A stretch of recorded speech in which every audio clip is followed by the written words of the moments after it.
Hello, this is part one of the Lit Book's inclusion of Moby-Dick by Herman Melville. Moby-Dick is a really long story, and the Lit Book takes sort of the highlights and puts them in here. I'm even the highlights are a bit long for me, so I'm going to skip around, so please follow me as you go. Page 354 in your Lit Book. Background. Moby-Dick is the story of a man's obsession with the dangerous and mysterious white whale that years before had taken off one of his legs. The man, Captain Ahab, guides the Pequod, a whaling ship, and its crew in relentless pursuit of this whale, Moby-Dick. Among the more important members of the crew are Starbuck, and yes, that's what the coffee chain is named after, this book, who's the first mate, Stubb, the second mate, Flask, the third mate, Queequeg, Tashtigo, and Daggoo, all great names, the harpooneers, and Ishmael, the young sailor who narrates the book. In fact, if you read the whole book, the first line of Moby Dick is very famous because it's very short. It's, "Call me Ishmael." You're not going to see that in here because these are just excerpts from the middle of the book. When the crew signed aboard the Pequod, the voyage was to be nothing more than a business venture. However, in the following excerpt, Ahab makes clear to the crew that his purpose is to seek revenge against Moby Dick because it bit his leg off earlier. From the quarterdeck.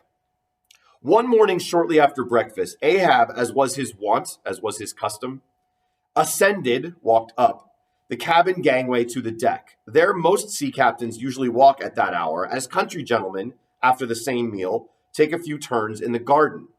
Soon his steady ivory stride was heard, as to and fro he paced his old rounds upon planks so familiar to his tread that they were all over dented like geological stones with the peculiar mark of his walk. Remember, his walk is peculiar because one of his legs is like a peg wooden leg. So his walk is unique because he only has one real leg and then one wooden leg. Did you fixedly gaze, too, upon that ribbed and dented brow, there also you would see still stranger footprints, the footprints of his one unsleeping, ever-pacing thought. But on the occasion in question, those dents looked deeper, even as his nervous step that morning left a deeper mark. And so full of his thought was Ahab that at every uniform turn that he made, now at the mainmast and now at the binnacle, which is a case enclosing the ship's compass, you could almost see that thought turn in him as he turned, and pace in him as he paced, so completely possessing him indeed that it all but seemed the inward mold of every outer movement. "D'ye mark him, Flask?" whispered Stubb. "The chick that's in him pecks the shell. 'Twill soon be out." So he has something on his mind he's about to tell everyone. The hours wore on, Ahab now shut up within his cabin, anon, right after that, pacing the deck, with the same intense bigotry of purpose, which means complete single-mindedness, in his aspect. It drew near the close of day. Suddenly he came to a halt by the bulwarks, and inserting his bone leg into the auger hole there, with one hand grasping a shroud, he ordered Starbuck to send everybody aft, which means to the back of the ship. "Sir," said the mate, astonished at an order seldom or never given on shipboard, except in some extraordinary case. "Send everybody aft," repeated Ahab. "Mastheads there, come down." When the entire ship's company were assembled, and with curious and not wholly unapprehensive faces were eyeing him, for he looked not unlike the weather horizon when a storm is coming up, Ahab, after rapidly glancing over the bulwarks and then darting his eyes among the crew, started from his standpoint, and as though not a soul were nigh him, as though no one were around him, resumed his heavy turns upon the deck. With bent head and half-slouched hat, he continued to pace, unmindful of the wondering whispering among the men, till Stubb cautiously whispered to Flask that Ahab must have summoned them there for the purpose of witnessing a pedestrian feat. Like, he brought us here to show him something cool. But this did not last long. Vehemently pausing, he cried, "What do ye do when ye see a whale, men?" "Sing out for him," was the impulsive rejoinder from a score of club voices. "Good!" cried Ahab with a wild approval in his tones, observing the hearty animation into which his unexpected question had so magnetically thrown them. "And what do ye do next, men?" "Lower away and after him."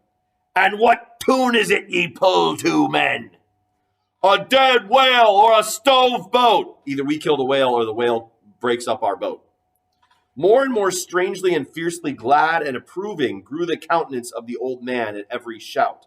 while the mariners began to gaze curiously at each other, as if marveling how it was that they themselves became so excited at such seemingly purposeless questions. On page 356, you'll see what Captain Ahab is meant to look like, and his bone leg right there. The character of Seamus in Family Guy is modeled after Captain Ahab, a more extreme version where he has all peg legs and arms. But they were all near the top of 356.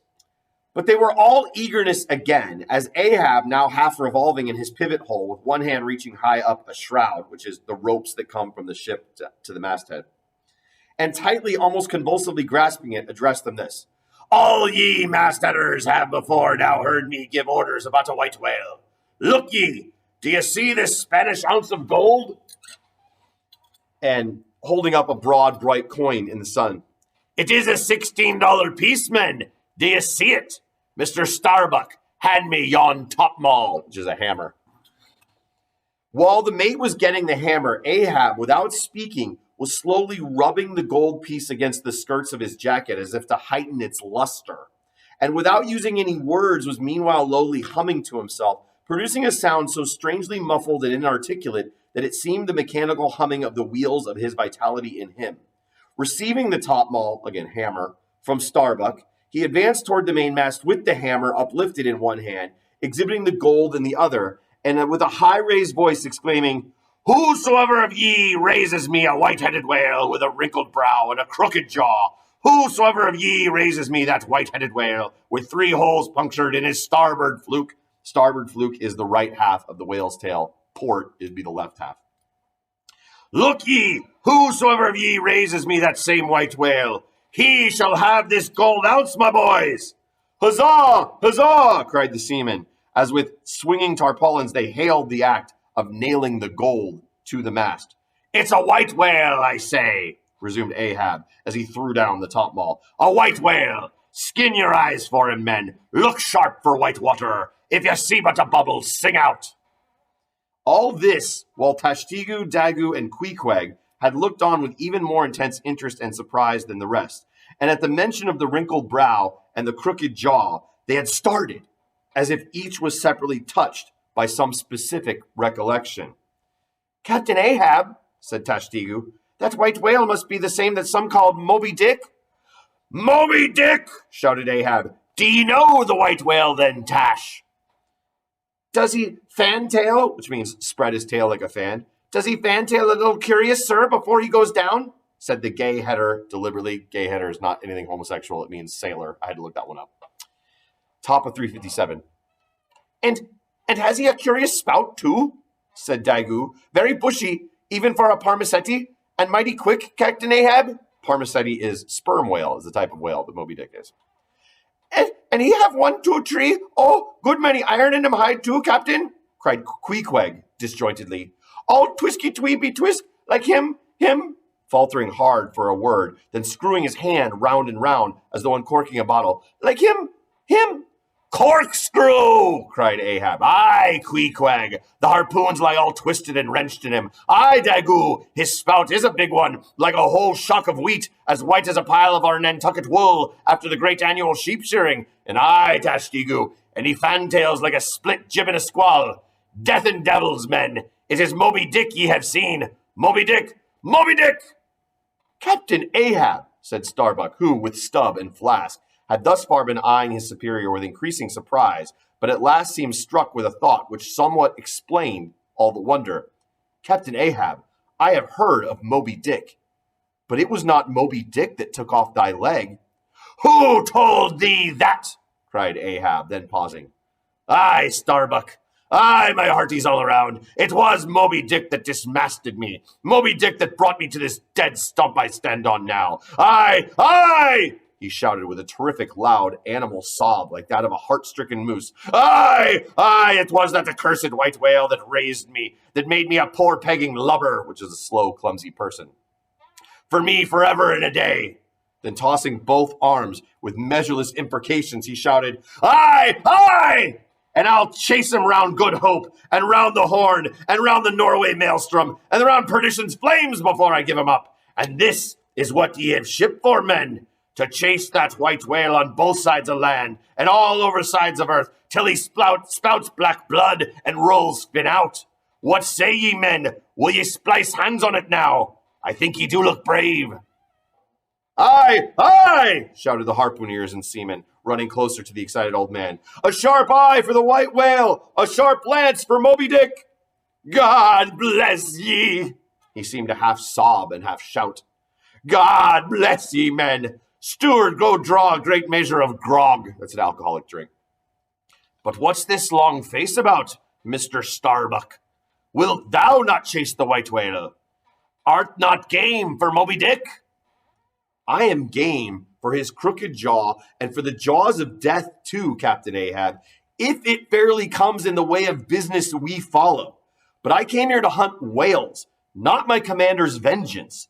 How many barrels will thy vengeance yield thee, even if thou gettest it, Captain Ahab? It will not fetch thee much in our Nantucket market." So Starbuck's like, I'm down to hunt any whales. That's my job. I'm a whaler. But I'm not down to get revenge on an animal. That's not going to get me any money. That your revenge isn't going to get me anything. Top of 358. "Nantucket market, hoot! But come closer, Starbuck. Thou requirest a little lower layer. If money's to be the measurer, man, and the accountants have computed their great counting house, the globe, by girdling it with guineas, 1 to 3 every 3 parts of an inch, then let me tell thee that my vengeance will fetch a great premium here." "He smites his chest," whispered Stubb. "What's that for? Methinks it rings most vast, but hollow." No, he's trying to make a big show of being brave, but he really seems scared. "Vengeance on a dumb brute?" cried Starbuck, "that simply smote thee from blindest instinct? Madness! To be enraged with a dumb thing, Captain Ahab, seems blasphemous." "Hark ye yet again, the little lower layer. All visible objects, man, are but as pasteboard mass. But in each event, in the living act, the undoubted deed, there some unknown but still reasoning thing puts forth the moldings of its features from behind the unreasoning mask. If man will strike through the mask. How can the prisoner reach outside except by thrusting through the wall? To me, the white whale is that wall, shoved near to me. Sometimes I think there's naught beyond, but 'tis enough. He tasks me. He heaps me. I see him in outrageous strength, with an inscrutable malice, sinnowing it." Inscrutable means not able to be easily understood. "That inscrutable thing is chiefly what I hate. And be the white whale agent, or be the white whale principal, I will wreak that hate upon him. Talk not to me of blasphemy, man. I'd strike the sun if it insulted me." I'm going to skip for the first time here down to he's going to talk for a while. Let's skip a little bit. But what he's saying is, Starbuck's like, you can't take revenge on an animal. The animal bit your leg off, not because it hated you, but because you were trying to stab it with harpoons. It was just defending itself. It's just nature being nature. It doesn't know you or care about you or remember you. This is all about you. And Ahab's like, fine, I don't care. This is all about me. I think nature wears this mask of indifference, like it doesn't care. But really deep down, there's something you can get to that if you punch through the mask, if you get close enough to the whale and you make it feel your vengeance, that it will understand and I will have taken vengeance on it. And there is something there that I can get to.